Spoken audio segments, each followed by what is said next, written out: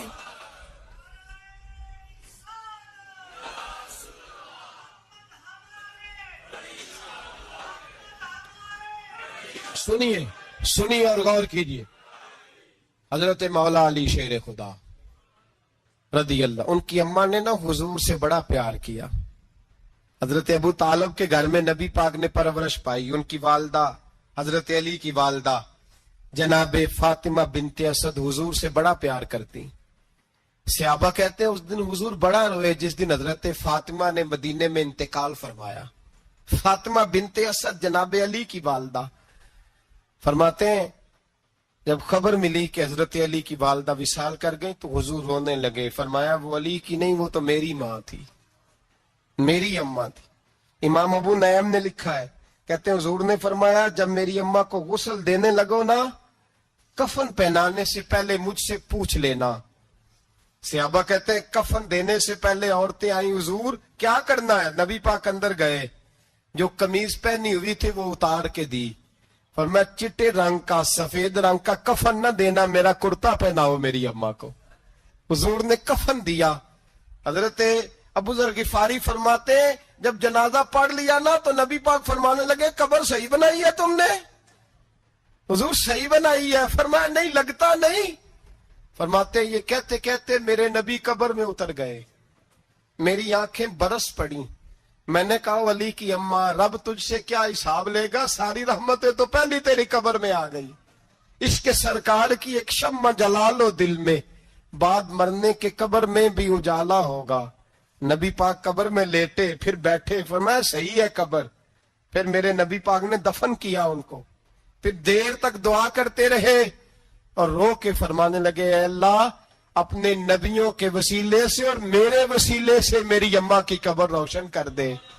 حضرت ابو ذر فرماتے ہیں کسی کا دل نہیں کرتا اس کی ماں مرے, آج میرا دل کرتا تھا کاش میری مر جاتی, یہ فضیلت میری اماں کو نصیب ہوتی. سیدنا ابو ذر فرماتے جب حضور رخصت ہونے لگے تو میں قریب گیا, میں نے کہا حبیبہ ذرا یہ رنگ مجھے بھی سمجھائے. تو حضور نے فرمایا میں نے اپنا کرتا اس لیے پہنایا ہے کہ جب میرا کرتا فاطمہ بنت اسد کو پہنایا جائے گا تو اس کے توسل سے اللہ انہیں جنت کا جوڑا عطا فرمائے گا. اور قبر میں اس لیے اترا ہوں کہ جب میں قبر میں اترا ہوں تو اب میری اماں کی قبر تنگ نہیں ہوگی, بلکہ اللہ میری برکت سے کشادگی عطا فرما دے گا. پسے مردن فرشتوں نے جو تلاشی لی تو کیا نکلا, فقط ایک دل کے گوشے سے خیال مصطفیٰ نکلا. اور میاں صاحب تو تڑپ اٹھے, کہنے لگے قبر میری تے میرے پیرا جے کر پاویں پھیرا. قبر میری تے چلو زندگی میں بھی دعا رہی, زندگی میں بھی دعا رہی کہ تو آئے.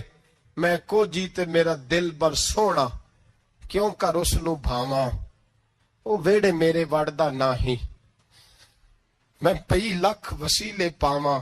میں نے زندگی میں بھی کہا وہ نہیں آیا, کی سی جے درد بن کے آ جان دو, وہ نہیں آیا. میاں صاحب کہتے ہیں میری قبر میں بھی یہ دعا رہی, قبر میری تے میرے اب پیرا جے کر پاویں پھیرا. قبر میری تے میرے اب پیرا جے کر پاویں پھیرا. قبر دے وچوں ہڈیاں اٹھ کے مجرا کر سن تیرا. تو آ تو صحیح میرے رسول پاک سید عالم صلی اللہ علیہ وسلم خود قبر میں لیٹ گئے. او بھائی یہ وسیلہ اتنا پیارا, یہ وسیلہ حضرت ابو ذر فرماتے دل کرتا تھا یہاں میری اماں ہوتی. اتنی کرم نوازیاں, اتنی بندہ نوازیاں, اتنی رحمتیں. حضور نے خود حضرت زینب نبی پاک کی صاحبزادی بڑی بیٹی کا وصال ہوا, حضور اس دن بھی بڑا روئے اور فرمایا جب میری بیٹی کو غسل دے لو تو پہلے مجھے بتانا, کفن نہ دینا. صحابہ کہتے حاضر ہوئے, یا رسول اللہ بی بی صاحبہ کو غسل دے لیا کیا کرنا ہے؟ تو حضور نے اس دن بھی کرتا اتار کے دیا, فرمایا میری قمیض میں میری. او بھائی یہ وسیلہ نہیں, یہ تجھے وسیلہ. ایک صحابی حضرت ابو معذورہ, شریعت میں کندھے تک بال رکھنا جائز ہے. اس صحابی کے اتنے لمبے بال تھے کہ جب وہ بیٹھتے تھے تو نیچے دب جاتے تھے. لوگوں نے منع کیا کٹواتا کیوں نہیں؟ فرمانے لگے نہیں کٹوانے. کہا کیوں؟ فرمانے لگے قبر میں لے کے جانے, قبر میں. کہا کیوں؟ فرمایا ان بالوں پہ ایک دفعہ نبی پاک نے ہاتھ رکھا تھا, حضور نے دست مبارک رکھا تھا, میں ساتھ للہد میں عشق رخ شاہ کا داغ لے کے چلے. ہم نے اندھیری رات سنی تھی چراغ. عبداللہ بن عتیق صحابی ہیں, حضور نے گستاخ قتل کرنے بھیجا, انعام دیے. انتقال کا وقت آیا تو بچوں کو بلایا, کہنے لگے یہ کہ ڈنڈا ہے عصا ہے, جب مروں تو میری قبر میں رکھنا. کہا ابا جی سنا نہیں کبھی کسی نے ڈنڈا قبر میں رکھا ہو, عصا آپ کی قبر میں کیوں رکھے؟ فرمایا بیٹا تمہیں پتا نہیں, یہ معمولی نہیں, یہ وہ ہے جو میرے رسول نے مجھے دیا تھا. یہ میری قبر میں, قبر میری تے میرے پیرا جے کر پاویں پھیرا. قبر دے وچوں ہڈیاں اٹھ کے مجرا کن سا تیرا. پسے مردن فرشتوں نے جو تلاشی لی تو کیا نکلا, فقط ایک دل کے گوشے سے خیال حضرت انس بن مالک کہتے ہیں مر جاؤں تو حضور کے منہ مبارک میری زبان کے نیچے رکھ دینا. حضرت امیر معاویہ فرماتے ہیں میرے پاس حضور کے ناخن ہے، جب میں مروں تو میرے کفن میں رکھ دینا۔ میرے اعلیٰ حضرت فرماتے ہیں ہمارے پاس کوئی شے نہیں، کوئی شے نہیں، نہ ہمارے پاس حضور کے بال مبارک، ہم کم نصیبوں کے پاس، ہم غریبوں کے پاس نہ منہ مبارک، تو حضور آپ کے پاس کیا ہے؟ فرمانے لگے لحد میں عشق رخ شاہ کا داغ لے کے چلے۔ کہنے لگے کلیجہ پھاڑ کے دیکھو، اندر دل پہ میں نے نبی کا نام جو لکھا ہوا ہے۔ لحد میں عشق رخ شاہ کا داغ لے کے چلے، ہم نے اندھیری رات سنی تھی چراغ لے کے چلے۔ حضور کا، نبی پاک صلی اللہ علیہ وسلم کا وسیلہ جو ہے، اس موضوع پر ہی بولتے جانے کو دل کر رہا ہے، لیکن اس عنوان کو ختم بھی کرنا ہے۔ ایک ہے حضور کا وسیلہ، ایک ہے اولیاء کا وسیلہ۔ یہ بات بھی 2-4 منٹ میں سمجھ لیں۔ صحیح بخاری مسلم میں میرے نبی پاک نے فرمایا ہے، حضور فرماتے ہیں لوگ جہاد کرنے جائیں گے، ایک زمانہ آئے گا میرے بعد لوگ جہاد کریں گے، پوچھا جائے گا تم میں کوئی صحابی ہے؟ کہا جائے گا ہے، تو نبی پاک فرماتے ہیں صحابی کی وجہ سے اللہ فتح عطا فرما دے گا۔ گویا ولی کا وسیلہ دینا۔ حضور فرماتے ہیں پھر لوگ جہاد کرنے جائیں گے تو پوچھا جائے گا مسلمانوں سے تم میں کوئی صحابی ہے؟ کہیں گے کوئی نہیں۔ کہا کوئی تابعی ہو صحابی کو دیکھنے والا؟ کہا جائے گا ایک ہے۔ تو فرمایا اس تابعی کی برکت سے ہی اللہ فتح عطا فرما دے گا۔ نبی پاک فرماتے ہیں بخاری مسلم کے لفظ ہے، پھر پوچھا جائے گا لوگ جہاد کرنے جائیں گے کوئی صحابی ہے؟ کوئی نہیں۔ کوئی تابعی ہو؟ کوئی نہیں۔ کوئی صحابی کو دیکھنے والے کو دیکھنے والا تبع تابعی ہو؟ ایک تبع تابعی ہے، تو نبی پاک فرماتے ہیں اس کی برکت سے ہی اللہ فتح عطا فرما دے گا۔ مشکات میں، بخاری میں موجود ہے، نبی پاک فرماتے ہیں یہ جو اللہ تم پہ بارشیں برساتا ہے، تمہیں رزق دیتا ہے، یہ تمہارے ضعیف لوگوں کے وسیلے سے اللہ دیتا ہے، یہ کمزوروں کے وسیلے سے دیتا ہے۔ مشکات میں لفظ ہے، نبی پاک نے فرمایا 40 ابدال ملک کے شام میں ہوتے ہیں، جو عذاب تم سے دور رہتا ہے ان کی وجہ سے رہتا ہے، جو تم پر بارشیں برستی ہیں ان کی وجہ سے برستی ہیں۔ وہ کوئی بیٹھا ہوا مجھے دور دعا دیتا ہے، میں ڈوبتا ہوں پر سمندر اچھال دیتا ہے۔ شیخ سعدی فرمایا کرتے تھے میری زندگی میں جتنی بلائیں ٹلی ہیں میرے شیخ کے وسیلے سے ٹلی ہیں، میں اس کی چھتری کے نیچے رہتا ہوں، کرم مجھ پہ برستا رہتا ہے۔ اتنی حدیثیں سنا کے ایک واقعہ سنانا تو بنتا ہے کہ نہیں بزرگوں کا؟ میں چونکہ جب عقیدے کا موضوع ہوتا ہے تو میں نیچے نہیں اترتا، میں قرآن و سنت کے عین بیچ رہتا ہوں۔ ایک بات، مرید ہو گیا محمود غزنوی حضرت ابو الحسن خرقانی کا، بیعت ہو گیا، آنے جانے لگا۔ ایک دن کہنے لگا حضور کوئی تحفہ ہی دے دے، تو حضرت نے کرتا اتار کے دیا، کرتا دیا۔ یہ کسی کے پاس ہو تو بڑی نعمت ہوتی ہے، کسی بزرگ کا کوئی تبرک، کرتا دیا۔ فرمایا جب بہت زیادہ کوئی مسئلہ بن جائے تو کرتا سامنے رکھ کے دعا کرنا، اللہ تجھے فتح دے گا۔ محمود سومنات کے مندر توڑ رہا تھا، 2 4 5 دفعہ حملہ کیا، فتح نہیں ہوتی۔ اپنے شیخ کا جبہ رکھا ہے، اللہ اس کی برکت سے ہی فتح دے دے۔ کہتا میں نے جبہ رکھ کے دعا مانگی، اگلے دن حملہ کیا تو اللہ نے فتح عطا فرما دی۔ محمود کہتا فتح ہو گئی، میں رات کو سویا، حضرت ابو الحسن خرقانی خواب میں ملے، اور بابا جی کو میں نے دیکھا تو چہرے پہ جلال ہے۔ میں نے کہا حضور آپ ناراض ہے؟ کہنے لگے محمود تو نے کوئی قیمت نہیں ڈالی میرے کرتے کی۔ یہ جملہ آپ کو زیادہ سمجھ آئے گا۔ کہنے لگے تو کخ مول نہیں پایا، کوئی قیمت نہیں ڈالی تو نے میرے کرتے کی، بس ایک فتح۔ کہ حضور کیا مطلب؟ فرمانے لگے یہ میرے وجود سے لگا ہوا جبہ تھا، میں وہ شخص ہوں جس نے زندگی بھر وہ کام کیا جس میں اللہ رسول راضی ہے، اپنے آپ پہ پابندیاں لگا کے رکھی ہیں، رب نے اپنے فضل سے بڑا نوازا ہے۔ فرمایا اگر تو میرا جبہ سامنے رکھ کے یہ دعا مانگتا نا، اے اللہ ہندوستان کے سارے ہندوؤں کو ایمان کی توفیق دے دے، اللہ نے سب کو کلمے کی توفیق دے دینی۔ تو نے کیا قیمت ڈالی میرے جبے کی؟ تر دامنی پہ شیخ ہماری نہ جائیے، ہم دامن نچوڑ دیں تو فرشتے وضو کرے، اور فرشتے بھی کرتے ہیں تعظیم میری، فدا ہو کہ ان پر یہ عزت ملی ہے۔ اللہ تبارک و تعالیٰ اپنے بندوں کو طاقتیں دیتا ہے، مسئلہ یہ ہے آج بہت سارے لوگ تو انکار کرنے لگے ہیں، اور ہم جو اہل ہیں، ہمارا جن کا عقیدہ ہے، جنہیں اللہ نے خوش عقیدگی عطا فرمائی ہے، وہ بھی بہانوں کا شکار ہے، بہانوں کا شکار ہے، کر لیتے ہیں، دیکھ لیتے ہیں۔ اللہ والوں سے دوستی لگائیں، ان کا قرب اختیار کریں، ہر دعا ہر التجا نبی پاک کا وسیلہ شامل حال رہنا چاہیے۔